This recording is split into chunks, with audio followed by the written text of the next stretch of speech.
I heard one of the most interesting concepts in business the other day, and it's called key man risk. Now, it's not meant to be sexist, but key man risk is basically the concept that your business has a high degree of risk if it's reliant in delivery or the acquisition of customers from one key person, whether that's an owner operator or whether it's a key staff member.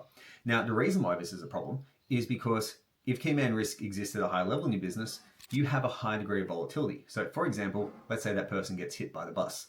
Your business will fail very, very quickly if it's got a high amount of key man risk. Now, there are some industries that will have this, and it's part and parcel of it. So a brain surgeon should have a high amount of key man risk because it's very, very technical. Now, if the flip side of that is if your business is not a technical thing, something like brain surgery, for example, but say a cleaning business, if you have a high amount of key man risk in your acquisition or in your delivery of the service, you're in a really bad spot. Like, it might be great for the moment with that staff member, but you're in a really bad spot because you have a high degree of volatility. So if that one person leaves, you are effectively cooked.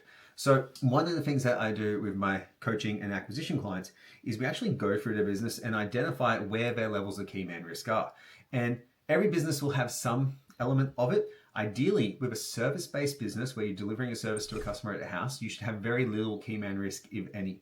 Because if you have that, you have a business that has a high degree of value. It's really easy to sell because it's not reliant on one person.